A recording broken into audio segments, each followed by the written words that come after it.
What's up, everybody? It's Biggs here with Longtime Garage. So this is going to be part 2. I'm going to get into it momentarily. I apologize. There is a 15-minute window where you have for your video limit. That's it. I shot, like I said, over an hour of footage. I want to get what I covered out into the video, so I may break it up into a couple pieces. But yeah, please enjoy. Hang in there. More to come. So sorry about that. Hey, what's up? So here it is. This is the Cutlass. Now she's covered up. This is my little spot where I park her now, but I'm going to uncover her right now, and we're going to introduce you to the star of the channel as of right now. That's the workhorse. This is the star.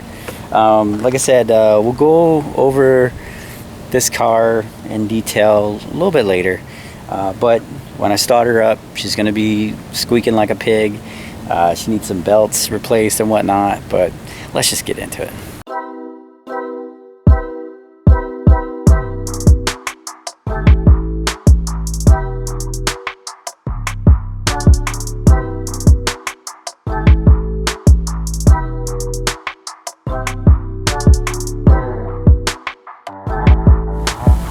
So we're gonna go take her out for a little spin.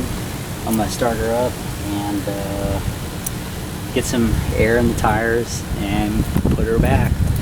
You should at least start your cars once a week, and since I can't really jump on it as much as I want to right now, at least gotta start her up and keep her running. So there she is. Before I start her up, I'll give you a little tour of this thing. Original paint job. Looks like it's about 100,000 miles on the car. Was owned by a former Armed Forces member of Department of Defense, Air Force. Yeah, go Air Force. Thank you so much for your contribution to our great nation and keeping us safe. I love that.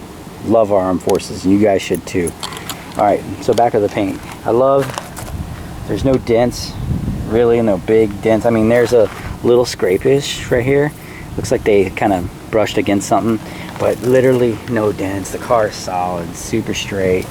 However, the paint is original, and it's a lacquer paint. You can see it's starting to crack. You see that? It's starting to crack, but we're gonna get it repainted.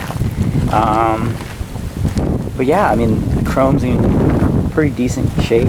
It has everything except for, like, I'm missing this little piece here. I had to break this. I know, you should never break that, but this thing was already not working and couldn't put the cover on correctly. Long story, but anyways, I mean, she's solid, man. She is solid. You can see the roof. They tried to reshoot this, I think. They tried to re-clear it. You can see it was kind of a crappy tape job, but we'll go over this in great detail another time. The roof is solid. I mean, everything is solid on this car. Super clean. Got the OG rallies on there. I think what they call them, rally mags. Not sure, but man, I love this car. So, oh, it's also missing this. I got to get a new little decal there. So it's got Alabama plates on it. I guess the car originally came from Alabama. However, I got the car from someone from Texas, and I ended up with this beauty. And I'm telling you, they drove it from Alabama to Texas. So that just tells you how nice the car runs. The car runs really well. There's a couple little things, little cracked lens here, little itty bitty things, but I mean, this car is straight. Let's turn her on. All right, so here we are. We're inside the Cuddy. There's a lot of like roof stuff that's fallen down from the ceiling. It has the, you see that? That's so nasty. It has the interior fabric there, but like I said, it's coming unglued. I definitely got to get it fixed. I got 2 clubs over the steering wheel and a foot club. The clubs over the steering wheel, as you guys probably already know, they're not good. There's plenty of videos of guys like literally sawing the steering wheel and just bending it and getting them off, so these are kind of useless. Before that, they used to spray Freon on them and bust them with a hammer. But yeah, it just, it's designed, I put it on there to piss people off if they were trying to steal the car. You know what I mean? Like, I just don't want them to steal my baby. So, yeah, it's not really a good theft device. But that one on the bottom, that's the business. I'll show you that in a second. The other flaw in here, this steering wheel has a lot of cracks. It's an OG steering wheel, but everything else in this interior is like super clean. And I'm talking like clean. So, so now let me show you this this little deal. Let's see if I can get you to focus on that. Yeah, so that's like the Foot Club. Like I said, this thing is made by the same company. I think it's made by the same company. But anyways, I think it's the auto lock, auto brake lock by the club. Same thing. Whoops. So yeah, this thing goes over the brake because the brake metal in the brake pedal is the hardest metal in the entire car. So it's almost impossible to get this off. You can still get it off. It's just really going to take you a long time. That's what it's designed to do, right? Piss you off so you don't fuck with my car. You go with somebody else's. So I guess it's doing its job. Can't complain. Start this beast up. I'm telling you, man, this car is something else. It just like, it talks to me, man. You know, like there's certain cars in life that I'm just like, oh, if I ever get my hands on that. This is one of those cars that I've always wanted since I was a young buck.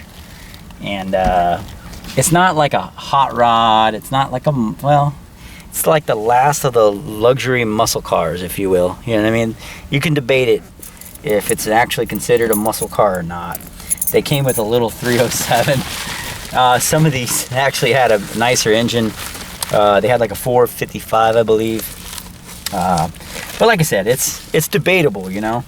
To me, it's the last of the rear-wheel drive big metal cars that had all the luxury in the world and it had power, you know. So I just I love this thing. One of my first lowrider that I actually ever had was a 1976 Cutlass Supreme, and I think I want to do a video of all the cool cars I had. I had a lot of cool cars, and that definitely was one of those cool cars. So here we go. Wish me luck, baby. It's not gonna start on the first time. It's been a couple weeks since I've actually started, which is a no-no. Start it every week so you don't have these problems. So I think she'll start up. I'm gonna give her some gas. These old cars, you gotta pump them up. You gotta gas them a little bit, and then they're good to go. So let's see.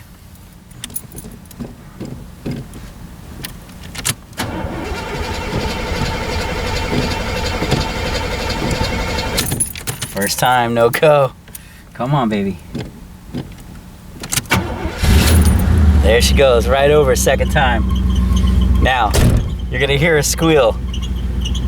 She's gonna squeal. Ugh, it's always so bad. So bad. To get rid of that squeal, after it warms up a little bit, I'm gonna hit the gas a couple times and it'll go away. But it is getting a little worse, not gonna lie. Squealing. So let's get a little check here of the interior. There she goes, she's away. Listen, a little bit. All right, she's doing pretty good. So like I said, dash is impeccable, no cracks. The whole interior is nice. Radio, it works, but it doesn't like work. Like, you can't get any music to come out of it. It just goes on all the speakers. It's probably because I disabled the little antenna, power antenna thing. But yeah, I had to get rid of that. A little bit of a squeal. She's still there. What, 99,000 miles? I tend to believe it. I believe it. And you can always tell by your gas pedal or your brake pedals. You can't really replace these. So it's got some wear in it, you know. It's kind of there. But I mean, damn. Car's clean. Super duper clean. And it's blue. I love blue. Okay, so we're gonna take her on a little cruise. Like I said, I do this every week, like once a week at least. And the purpose of that is to like rotate the oil, the gas, get the electrics firing. you know, just get the car running, you know what I mean? Like, keep it running. That's half the battle. Let me get out of this thing. And you know, and if you don't do that, you know, the car will deteriorate. There will be issues. It's going to be a lot more problems down the road if you don't maintain that kind of drive status, you know what I mean? So we'll just take it for a little cruise. You can kind of hear there's a hole in the catalytic converter, and that's just because of rust. It's like, there's no real rust on the car, right? But under the car, the catalytic converter, there's rust there, where that's at, like on that little piece. So it's about it. It's not like it's a major issue. It doesn't really bother me because I gotta replace it anyways, right? If I have to do smog in the car, like, that's gotta come out. The problem is there's no aftermarket manufacturers that make these converters for this car that I'm aware of yet. I've talked to one guy, my one mechanic who has a muffler shop, and he told me that, so it's kind of like, damn. So if I do need one, either I find a used one that'll still pass, which ain't gonna happen, or I gotta buy like a new one from factory or some shit. But here's the thing, Oldsmobile, they don't make any more Oldsmobiles. The company's out of business, I think. It's gone, right? So where do we get, you know, converters from? I'm hoping that we can get them from GM Performance. I'm not sure, you know.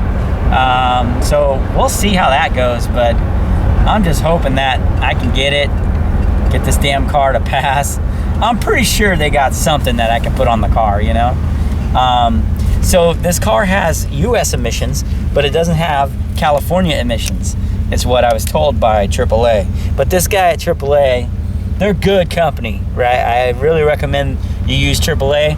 But the kid that was looking at the car had no knowledge of these cars, and this is the only like version of this car that literally has every single sticker visible, that has everything you could see. I've never seen a Cutlass like this clean to where you could see everything, but that one little number they need for emissions wasn't visible. Hey, what's up? I'm sorry, we gotta stop the video here. We're approaching like 13 minutes into the video. I only have 15 minutes total, so we'll call this part 1. You'll see it, you know, just pick up right where, you know, it left off with the topic there. Once again, thank you so much for watching. If you like the video, please give it a thumbs up. Subscribe if you haven't done so already, and click the little bell for notifications so you get all the videos as they come out. I am building a Discord. I already have a Discord, but I'm building a little section for Lime Time Garage. You can look us up on Facebook. There's a Lime Time Garage Facebook page, and you know, you could keep in touch with all the cool stuff that we have going on there as well. So I appreciate it. There is Instagram. We have Instagram. It's just like a generic kind of flow of like what I have and going on with my everyday life, and that's Lime Time Industries. So it's LimeTime_Industries. So check us out, add us, and get ready for the next one. So tell me what you think. You liking the Cutlass so far? A lot of people I know, you know, always have some good positive comments on it. So but yeah, stay tuned for more videos. Thank you, and catch us in traffic.